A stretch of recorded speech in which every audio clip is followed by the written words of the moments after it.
Bom dia a todos, mais uma vez. Sejam bem-vindos. O meu nome é Ana Gandita, sou diretora de Marketing e Eventos Corporativos da Vantagem Mais e é um enorme prazer estar convosco nesta manhã.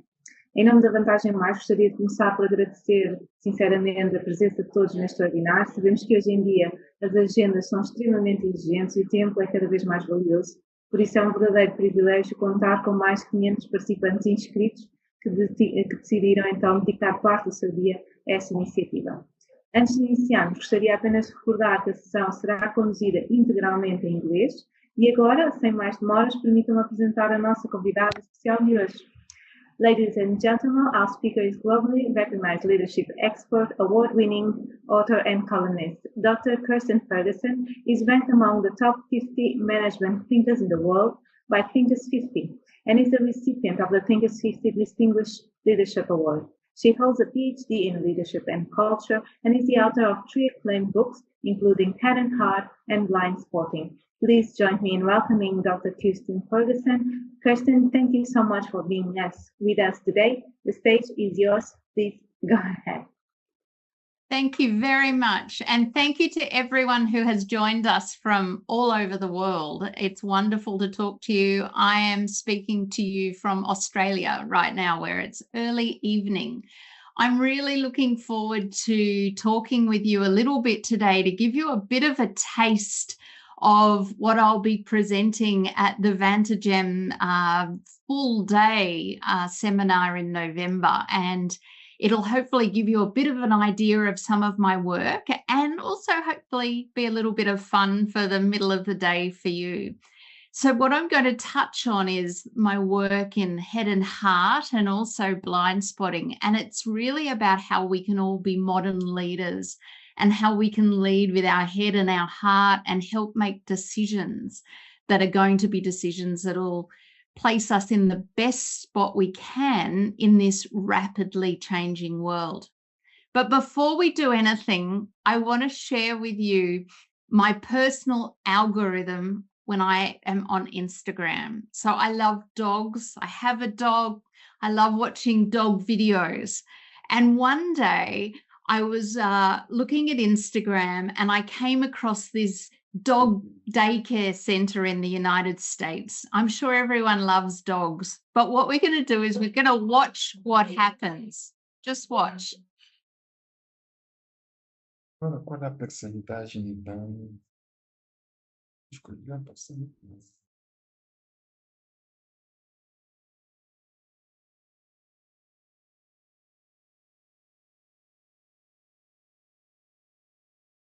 Keep watching.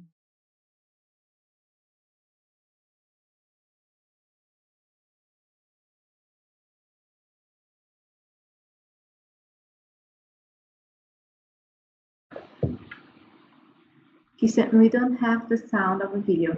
Okay. So that, if you missed it, was Cooper. Now, Cooper is absolutely okay, but there's a good reason I wanted to share this with you. I think that some days as leaders, we think we're running with the pack. We think everything is working out fine. And then we get some feedback. Someone tells us our project is, not working out as they'd hoped. Or perhaps they tell you that you're not the kind of leader that they need. Something will start to make us wonder whether we're having any impact at all. And just like Cooper, we start to get thrown off balance and we start to wonder if we're having any impact at all. The challenge is that even when we don't think we're having any impact, we are. It might not be a positive impact, but we're certainly having an impact. And that's because we're always impacting those around us through the words we use, those choices we make, and the behaviors that we role model to others. So everything I want to talk to you about today, but then also in much more detail in November, is about what kind of impact are you having? It's a time for you to look in the mirror and think about, is what got me here because there's no doubt all of you are successful, even to be in this audience today. I know you have achieved as leaders, but is what got you here what is needed for the future?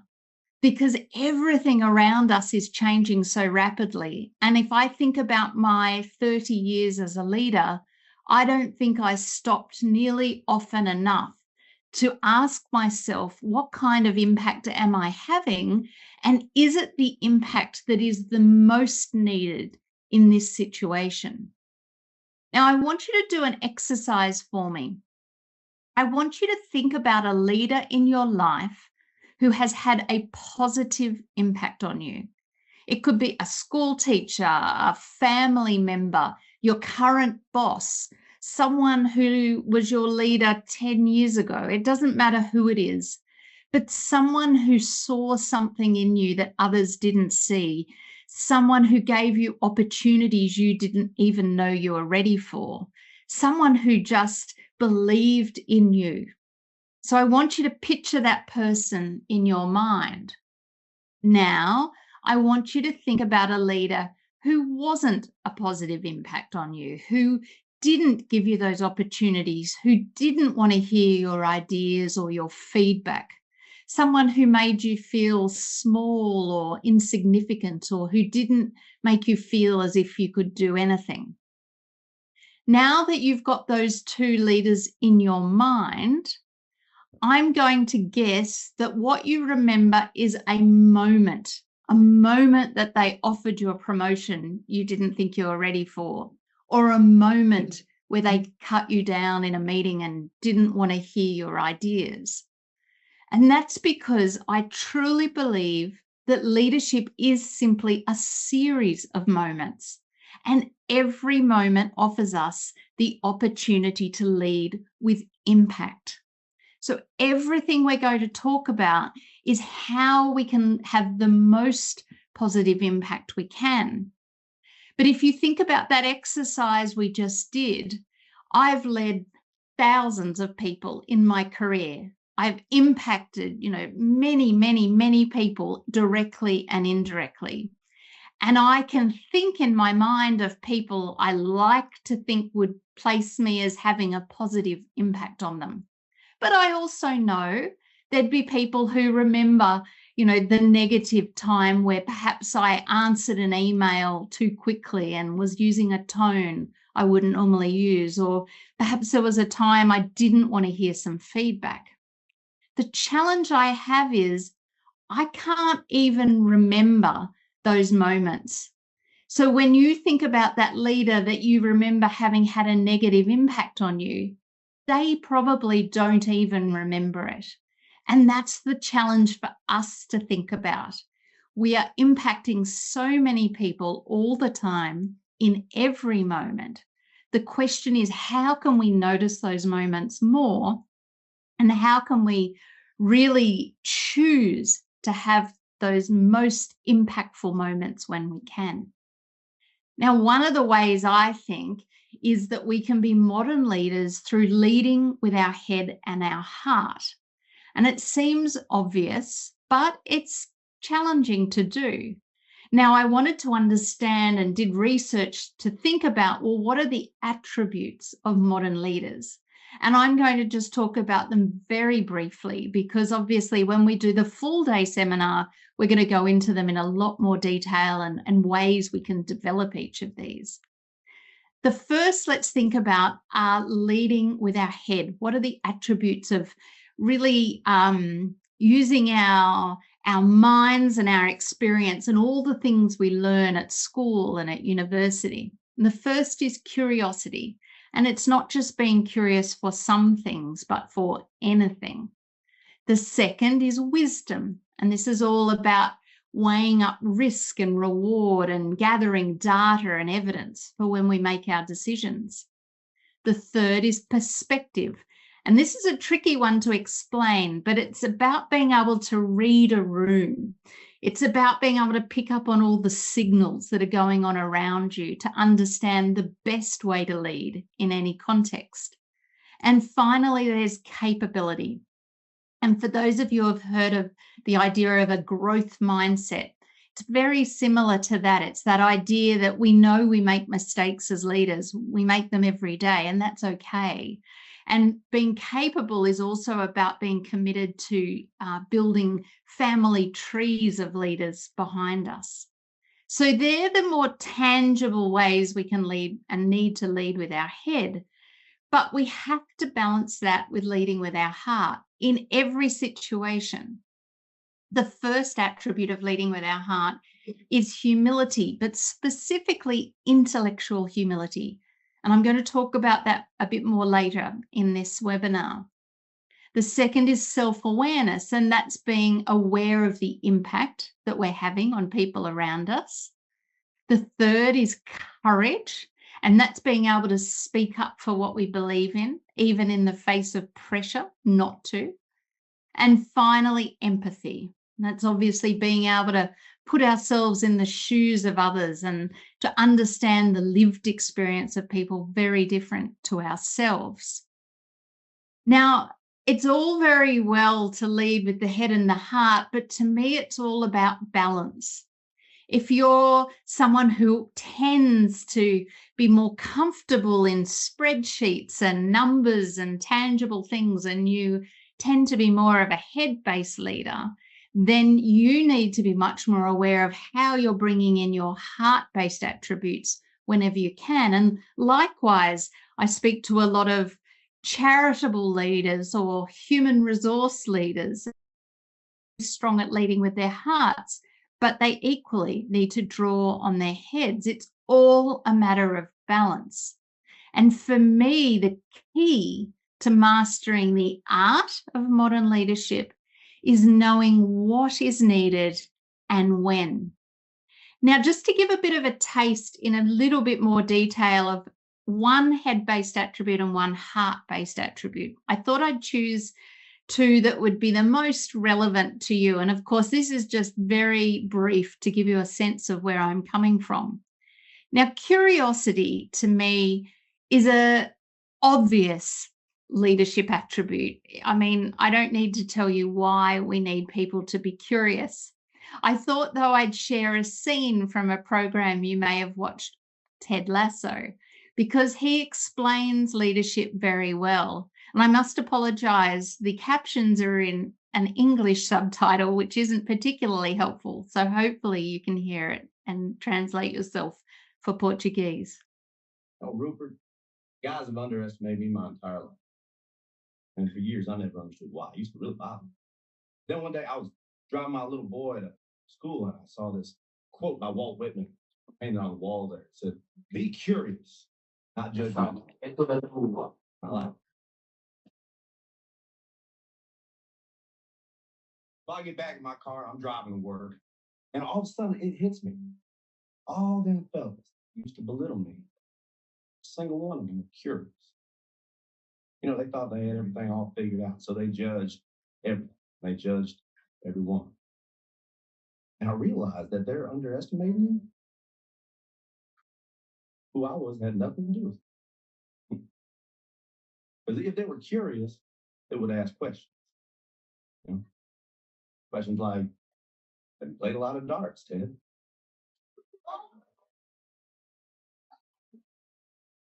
Which I would have answered, "Yes, sir. Every Sunday afternoon at a sports bar with my father from age 10 to I was 16 when he passed away."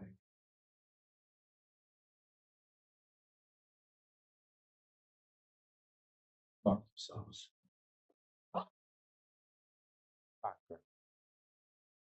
It's hard not to like the program Ted Lasso. But to me, when curiosity came through as a leadership attribute for head and heart leadership, I have to confess I was a little disappointed. It seemed so obvious. But here is the research that convinced me we needed to include it. So there was a study done of 3,000 people. Almost everyone values curiosity. You know, I don't know anyone that would suggest that it isn't valuable to be curious. But here's the challenge. We all might value curiosity, but less than a quarter of us actually get to feel curious at work. We don't do a particularly good job of leading with curiosity. Things like bureaucracy, the time we spend in roles, lack of psychological safety, making assumptions, all of those things add up to mean we're not particularly curious at work. And so I'm really passionate about talking with leaders, and again, we'll do this a lot in November, about how we can build curiosity into our own leadership and into our cultures and teams that we lead. The second attribute is one of the heart-based attributes, and it's self-awareness. And this is all about understanding the impact that we have on those around us. Now, most of us like to think we're self-aware. I like to think that I'm conscious of the impact that I'm having on those around us. But very few of us really do understand that impact. One study found that, again, most of us think we're self-aware. But as you can see there, only 10 to 15% of those we lead actually agree. So that means feedback is incredibly important. Now, there's all sorts of tools to increase our self-awareness, which we'll talk about, but one of those is avoiding what's called an emotional hijack. Now, since I was talking to a group largely in Europe and Africa, I know football is very close to your heart. So I thought I'd choose a football example of an emotional hijack. Now, many of you would remember the FIFA World Cup in 1998. It was Argentina playing England. And there was a certain moment that particular match was famous for. Let's watch an interview.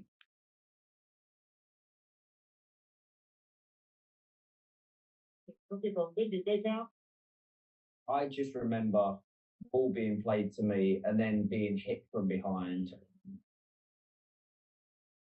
Obviamente me hacía sentir que estaba en ese lugar, pero en ningún momento hice nada extra deportivo. I remember Diego putting his hand on the back of my head, either rubbing it or pulling my hair a little bit, and then I just reacted.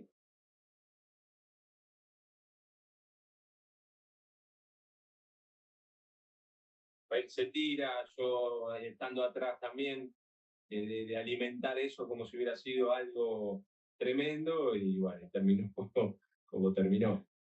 Pues va a ser roja para David Beckham, me queda con uno menos Inglaterra, error.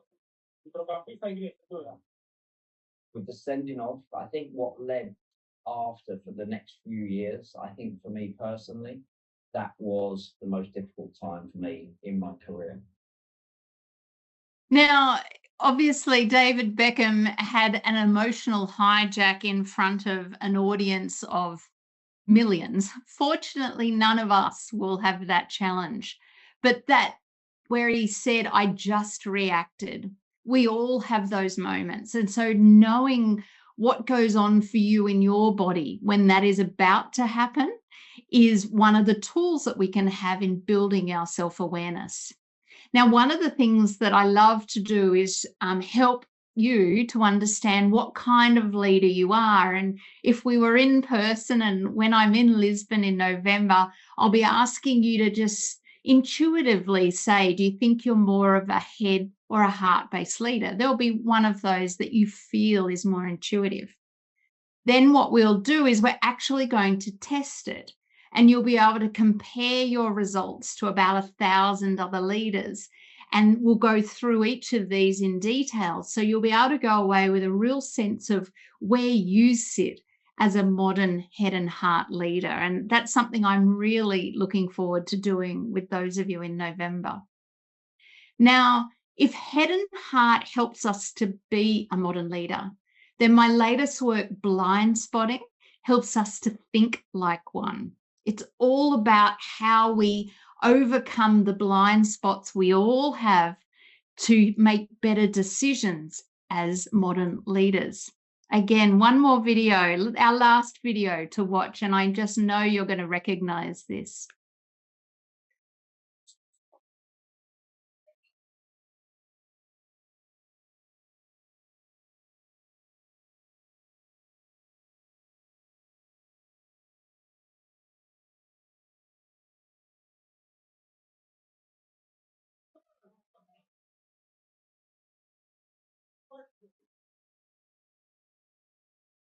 Will, come on up.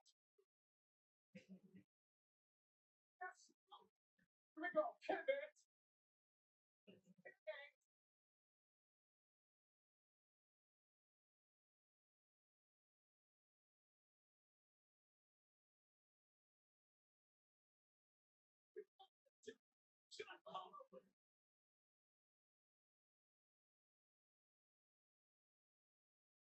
Don't pivot anymore. You think? All right, let's bring it back down and try again. Oh.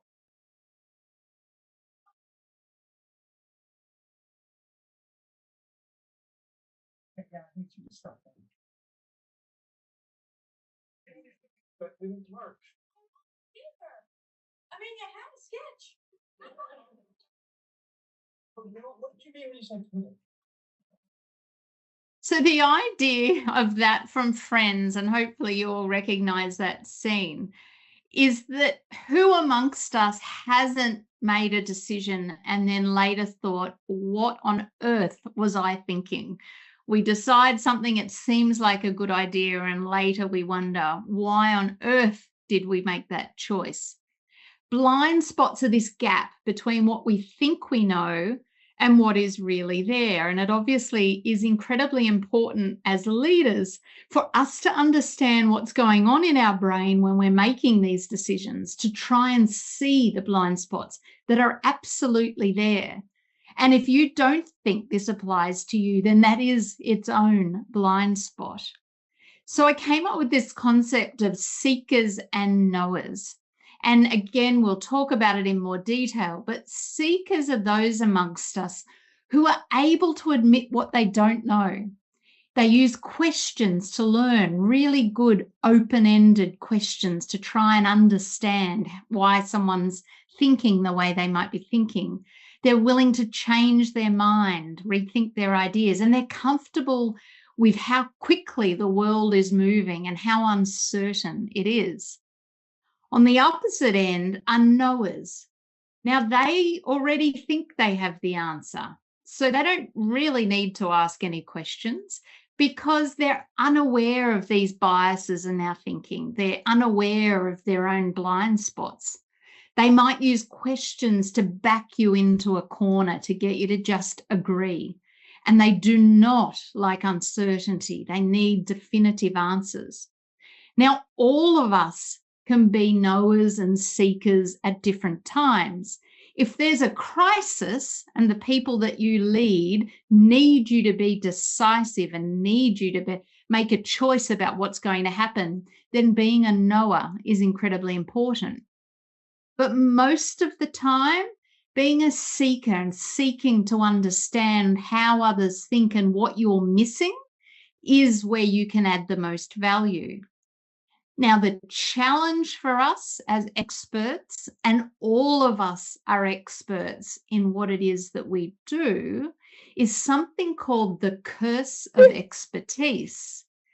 And this means we're very, very good at knowing when we are right, but we are terrible at knowing when we should doubt, at knowing when maybe we should be wrong or could be wrong. So what I created was this idea of blind spotting, and it's based on 3 mindsets of being honest with ourselves and with others. This is that idea of intellectual honesty, being curious, and then being flexible in our thinking. But each of those on its own is helpful, but the power comes from using all 3 together. Now, again, I'm not going to go through this in detail now, but there's 9 practices, which I'm really looking forward to running through in November, about how we can build these mindsets, not just in ourselves, but how we can create teams of seekers as well. Let's just look at one example, and that's the first one. And it's this idea of accepting our intellectual limits, or being intellectually honest with ourselves.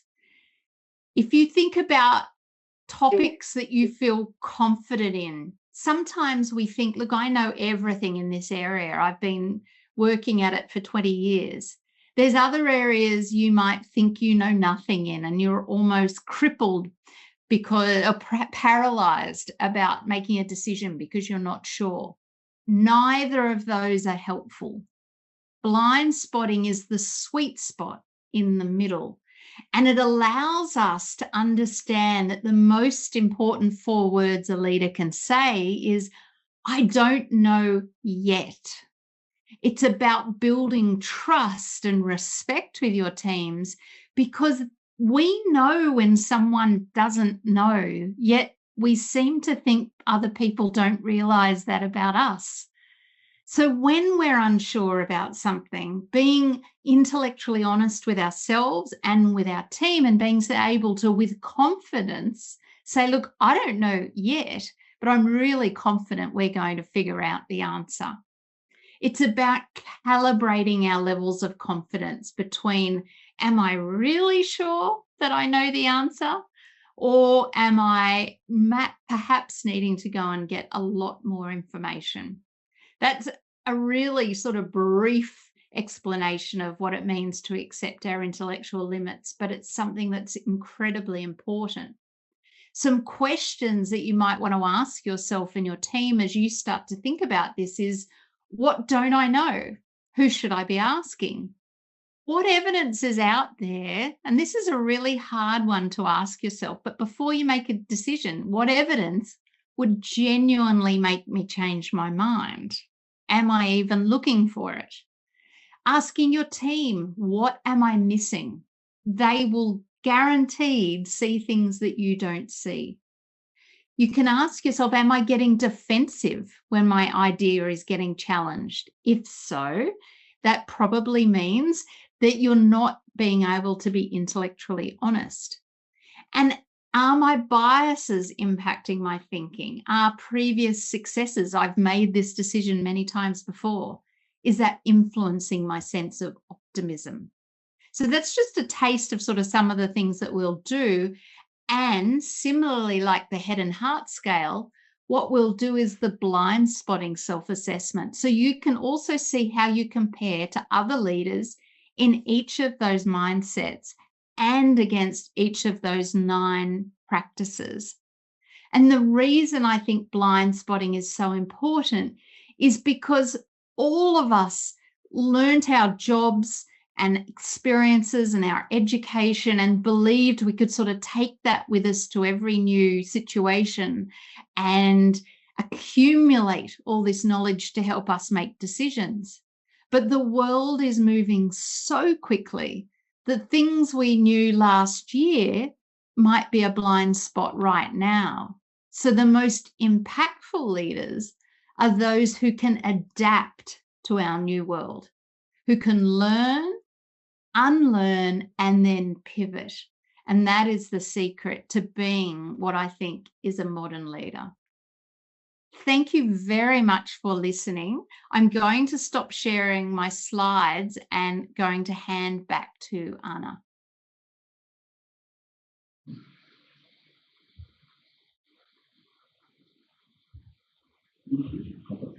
Thank you so much, Kirstin, for such an inspiring, thought-provoking session. Before we move on to our Q&A session, I would like to invite all the participants to put the questions in the chat. And I'm sure that we will have some excellent questions coming in. And before we begin, I would also like to share a brief message in Portuguese regarding the seminar taking place in Lisbon this November. Antes de avançarmos para as perguntas e respostas, gostaria de deixar um convite muito especial a todos os presentes. No próximo dia 26 de novembro, teremos em Lisboa, no Centro Cultural de Belém, o Seminário Internacional Head&Heart, The Heart of Leadership, com Kirstin Ferguson.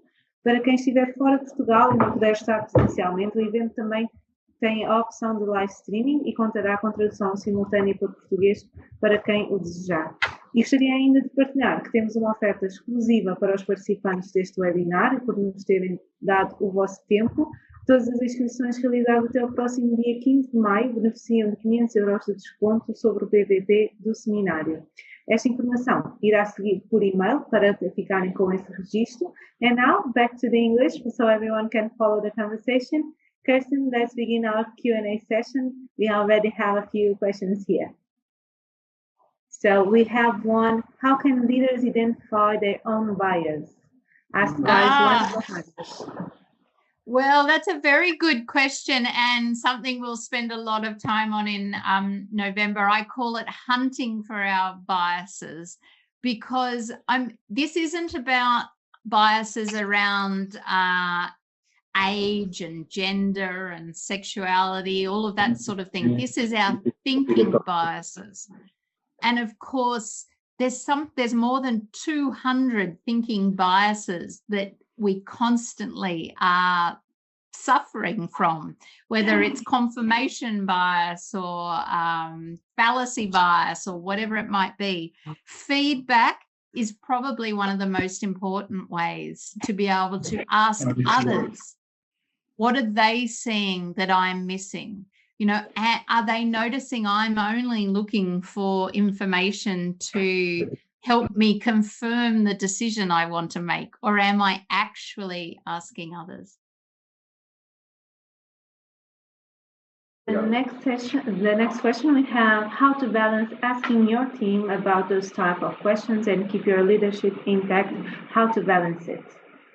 Another excellent question. And I feel like we should just do the November day right now, because all of this is what I'm going to cover.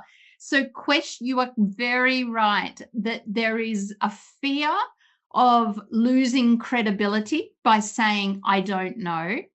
And there can also be, there's research that shows if you're asking too many questions, you do lose credibility.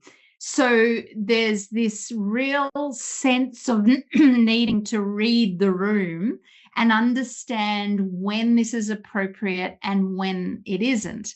And I think knowing when to say I don't know is a real art form, but for leaders who are able to understand their teams, it becomes second nature. So, you know, if it's setting strategy, or if it's a time where, you know, there's a lot of change in the organization and people are asking you, am I going to lose my job? And you genuinely don't know.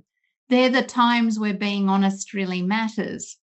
But I can remember I had to lead it's like the BBC, so the ABC in Australia. I was the chairperson, and I had to do a live news interview after a huge crisis.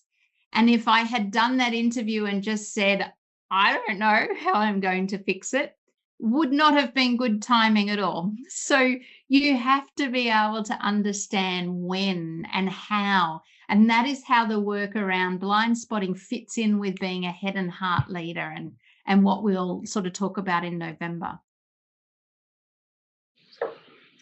So we have one more question from Patricia. How would you approach remote leadership? Yes, that's really, it's such a good question. And I'm only pausing because part of me wants to answer, it isn't any different. So, you know, the people you're leading, yes, you're looking at them through a screen and you're not physically seeing them, but their needs are the same. Yet you as a leader actually have to do a lot different, because I think you need to work a lot harder to pick up on those cues. To read the room is obviously much more difficult when you're having to pick up on signals via Teams and Zoom or email or whatever it is you're using. But it's not impossible. And I think the best leaders through COVID, we learned that they kind of adapted pretty quickly and were able to figure out how to make that work. And those leaders really kept using the skills that they always had, but applied them just in a different way and worked a bit harder.